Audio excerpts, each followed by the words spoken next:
Hi doing lovely people, welcome to the next video. In this one we're going to talk about how to quit smoking, cigarettes, tobacco, how to give up smoking if you've been smoking for a long time or a short time, how to do it effectively so that you don't relapse, you don't come back to it.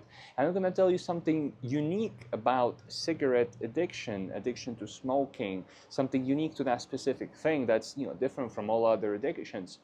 And ways to get over it and live a happy life. So again, welcome. You know my story. I've been smoking, I think first time I tried cigarettes, I was actually quite young. I think I was underage, but I didn't get hooked into it until later on when I was 17, almost 18. I was playing a lot of music. I was playing drums, I was playing guitar. I was in a rock band, so I was living that sort of rock and roll lifestyle, and cigarettes did become part of our lives.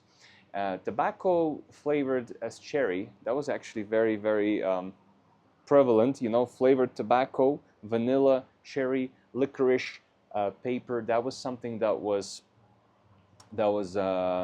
very popular in our circle. So it was like candy, so it felt good, it tasted good, it smelled good. So I had a lot of benefits. So this is what I used to do, cherry or vanilla tobacco, licorice paper. All right, so that was kind of how it was back in the day. And so it was kind of easy to get hooked. But then moving to London, one of the big reasons it was easy to start quitting is the price of cigarettes was significantly higher, like 3, 4, or 5 times higher. And the quality was way worse. It was like real crap. It was real crap. It tasted like shit, so it was really easy to quit. I was one time in the library, like a public library in East London, and I saw a book, How to Quit Smoking by Alan Carr, and it had like 365 little articles that were quite long. And he said, look, I'll give you, don't be too, cold turkey, don't be too fast to quit smoking. Continue smoking as you are. Just read one of these a day at least for 365 days or more if you want to, but give yourself a year to quit smoking. And so this book, I probably read it in 2-3 days, and I actually did kind of cold turkey. I threw away all my pre-rolls, all my rollies. I threw it all away. I read that book and I was done. And there were periods where I would come back to it only when I was like really heavy partying, drinking a lot, partying a lot, going out a lot. And so I would kind of pick up smoking again a few times. And I remember probably last time I smoked for like longer was when I had a job in the city as a property guy. It was probably 10 years ago, so it was a really long time ago. I was about 24, and I would, smoke a couple of cigarettes a day, roll-ups still, so a lot nicer tobacco. American Spirit, people say it's chemical-free or something. I'm not advertising, but definitely better than smoking pre-rolled cigarettes, which have a lot of chemicals. So that's kind of my story with it. I don't have any cravings for it now. I don't want to smoke. We were in a ceremony. I'm in Colombia, so native people were smoking tobacco. Now their relationship with tobacco is different, and I'm going to speak about it as well. They gave me a cigarette, a cigar like a pure tobacco leaf, just like multiple leaves rolled into one cigar, and puffed it a few times. Nothing special, I would say, for me personally, but that's also after years of doing yoga. But here's what we're going to touch. The unique difference when it comes to cigarettes to other addictions is that tobacco is actually a very special plant, a very special herb. If you look at Native American tradition, the tradition that exists from Canada through United States, Mexico, all the way to Colombia, Brazil, Argentina, Peru, Chile, all of these countries, right, have one thing in common. These are the traditions to people that practice a lot of different rituals with different sacred medicine. Plants like ayahuasca, peyote, San Pedro. Some of them have other things probably even never heard about. They do temazcal, which is like a sweat lodge ceremony. Mambe is quite popular here in Colombia. Mambe, so there's lots of other stuff I haven't even probably heard about. There's Cambo, which is not necessarily the same thing, a little different, but there's all these things that they do that are unique to each region, unique to each people. But one thing they all have in common is they all practice with tobacco. They puff cigars, smoke cigarettes. They have rapé in some variety, which is like sniffing tobacco, and they have tobacco water, which is something they use to cleanse the nose, and maybe other things as well. You know, I don't know everything about it. If I mess something up, please correct me, but I'm pretty sure this is 100% accurate what I said, and there's more to it as well, right? It deserves a whole another video series and documentaries, and probably still not going to capture everything. So we're not trying to explain that, but they all have tobacco in common. So tobacco is a very special herb, and it's actually a very powerful medicine. What a shaman told me once is tobacco is so powerful that if used wrongly, it can kill you. And this is what it does to millions of people a year, is smoking kills. Smoking doesn't kill.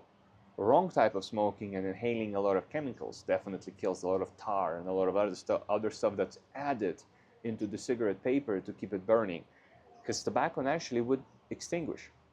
Pre-rolls, your roll-ups that you do with your own tobacco, they do extinguish, unless you have special paper that keeps burning, because it's infused with chemicals that help it to keep burning, but also these are the chemicals that poison you. So this is something very important to understand about tobacco and cigarettes. So if you're addicted to smoking cigarettes, branded, packaged cigarettes, your first move is not to quit cold turkey and never come back to it. No, it's to replace it with a healthier alternative. Start smoking pure tobacco. So American Spirit, as I mentioned, they say it's additive free. I don't know, you check that, but you can probably source some sort of little cigars, small cigars, or some, you can smoke a pipe or roll your own, or there's variations. You can start consuming nicotine, which is rapé, which is like sniffing, or snus, which what they do in Sweden. I don't know, it might be illegal in some countries. Double check that. It's on you, right? This is not legal advice. Double check what's legal in your place, but start moving. Start moving, because nicotine, the main active ingredient of tobacco, is actually, as I've heard, anti-inflammatory. And so some people say it's actually good for you, that it's actually good for weight loss and good for focus. I was never really, addicted to nicotine itself. I kind of liked smoking, but I don't know if it was like a right, that kind of thing. So I don't necessarily need it, but that's what I've heard. So you can kind of do research into that, but to understand that, let's remove the poisonous chemicals that are hurting you first. And so upgrade your addiction. This is one of the things I always say: upgrade your addiction. Replace it with something healthier. Start smoking healthier alternative. At least now you're going to stop damaging yourself. Now, should you be addicted to tobacco even if it's a plant medicine? No. You should not be addicted to anything, because anything you're hooked to, you become a slave to, and it becomes your master, and that's not the way to do it. Tobacco is a medicine. In native tradition, it's a teacher. It's used in rituals and ceremonies and all sorts of ritualistic ways. So you just, doing it casually is sort of disrespecting it, and that's why it's kind of hurting you.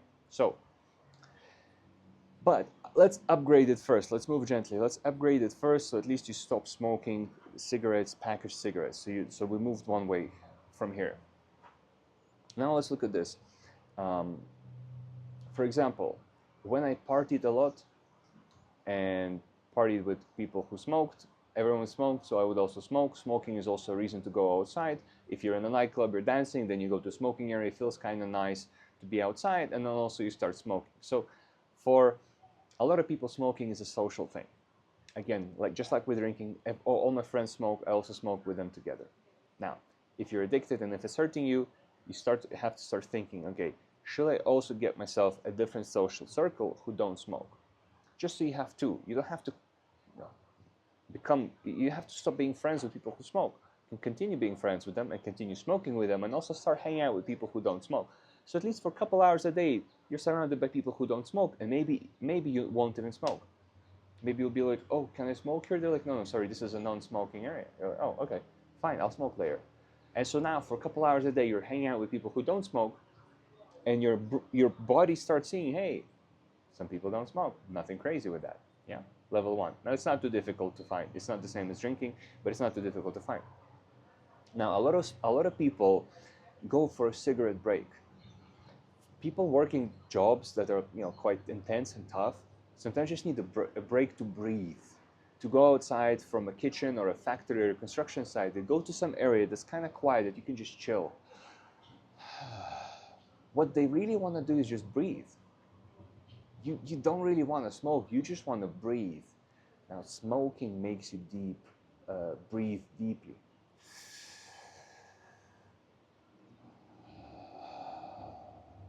Yeah?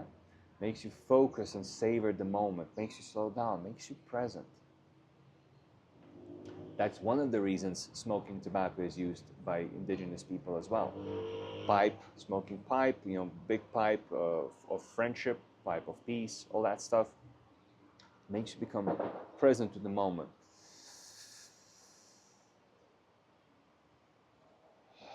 Nicotine might give you a bit of sharpness, but even without it, when I do those long breaths and just focus on myself, I really enjoy the inhale and exhale. That already calms the mind and allow myself to feel my body a bit more and just enjoy present moment a bit more. And that's what you actually want. That's what you want. You don't need a cigarette to do that. You can just breathe. Smoke an invisible cigarette.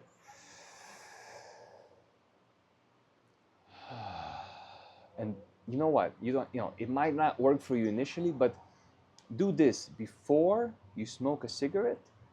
Just do a couple of those breaths and see if you still want to smoke. Go outside, go into fresh air, leave the building, go downstairs, go to the balcony. Take a few breaths, and then ask yourself if you still want to smoke. And if it's yes, do it. And if it's not, maybe you can do one later. Maybe you can postpone it for 5 or 10 minutes. Maybe you can be like, you know what? Let me smoke in 5 minutes. And then go back, keep working, and see if you want to smoke in 5 or 10 minutes. And if you do, it's okay, and go and smoke. And if not, you can continue. And just like that, we can slowly start finding those moments and gaps of awareness where we're like, actually, I just needed a break. Actually, I just needed to breathe. Actually, I just needed to go outside. Actually, I just needed a break from work, right? All of these things. I just needed a moment for myself. I just needed a moment of awareness. And then you might find that you don't even need to leave to outside. You can just, leave your laptop for a second, close your eyes, take a breath, and continue. And for a lot of people, this will replace smoking. Now, as I said, upgrading your addiction. Smoking better stuff. Smoking good quality tobacco. Smoking pipe, smoking rolled tobacco, high quality, high grade, something that you need to put some effort into. Make it more interesting for yourself. In this way, you're now, valuing it a bit more and respecting the plant a little bit more. And some say, oh, Alex, are you some sort of crazy hippie talking about respecting the plant? Well, these traditions existed for thousands of years, and they still exist. If you connect with them a little bit, you can learn a lot about tobacco. And I don't know enough about it, but I can tell you that it's not just something really casual. It's not something really casual. I think if you treat things like that, things that can kill you, with respect, then you only get the upside, right? So this is quite important. Now, also, what we can replace smoking with is push-ups, cigarettes, singing, dancing, some sort of movement, call to a friend, all these sort of things. Now, what else is attached to cigarette addiction? It's a chain of events. What a lot of people are used to is a cigarette after a meal, a cigarette after sex, a cigarette in the morning, a cigarette before bed, a cigarette after this, a cigarette after that, a cigarette after a stressful conversation, a cigarette after a fight. When couples fight, sometimes an ex-smoker that haven't smoked for a few years can start smoking. These kind of things people do because they try to soothe the pain. Understandably, it might do that, it might not. Usually it doesn't really do that. Usually, if there's a void in the chest and there's pain, and you try to smoke to put it away, it doesn't really do it. The pain still remains. So we need to learn how to deal with negative emotions. Just like how in the same case with alcohol and all other addictions, we need to learn how to deal with negative emotions in a healthy way, how to process them, how to release them, how to transform them, transmute them, ideally, transform, transmute, ideally, release, second best option, everything else, not really healthy, right? We want to learn how to deal with that stress. We want to replace the physical sensations. We want to feel energy, or maybe when we're hungry, we will smoke and hunger will go away. We want to learn how to deal with that. Quite often, there was like a meme, a South Park episode about smokers where there was a group of people who hated smokers, But all of these people were like eating hamburgers and junk food and all sorts of stuff, and they were like saying, you know, kind of like jokingly saying, hey, you know, these people are smoking and you're eating all sorts of junk food and calling smokers bad. Well, you're still addicted, right? Is it an upgrade replacing smoking for junk food? That's a different conversation to have. And I think sometimes yes, sometimes no. It's not going to be a clear answer, depending on the type of junk food. If you eat a little bit of dessert instead of cigarette, it might be better. But if you're, you know, if you're eating Big Mac after Big Mac after Big Mac, maybe it's better to smoke. Maybe it is, right? A lot of people lose weight when they smoke and start gaining it when they stop. So clearly there's that underlying trauma that really needs to be addressed, because both are quite damaging. You're either damaging your lungs or your stomach, and it's okay to give your lungs a break and, you know, load up on the stomach sometimes if lungs are really struggling. And if your stomach is struggling, maybe it's okay to give it a break and put the pressure back on the lungs. Maybe that's better. But I'm saying it in a very explorative way. This is not a prescription. This is not a medical prescription, but this is something you can start exploring by yourself, right? So it's quite important. But this is how it is. So there's a chain of events, right, which I mentioned before. So you will be triggered to smoke after certain things that you do, after a meal, after this, you know, after you've been intimate with your partner. Sometimes it's like a positive event that's a chain for it, because you feel good, and you want to feel better. Sometimes it's a negative chain. Now, with negative chains, usually it's quite hard to predict when they're going to happen, but sometimes you might. And you might brace yourself and be like, okay, there's a difficult conversation about to happen. If I prepare for it and be aware and, you know, hide cigarettes or whatever, and try to avoid smoking so I can just deal with the emotions, that's like a graceful way to do it. But especially, you know, for the positive ones, you can definitely predict them. You know when you're gonna eat, and I guess you can anticipate when you're gonna be intimate, unless it happens really randomly, sporadically.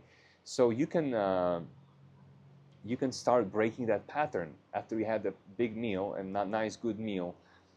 Interrupt the pattern. After you had it, stand up, go for a walk, or do a little bit of exercise, unless it was a really big meal, or do something else, start working or start writing or something else to replace.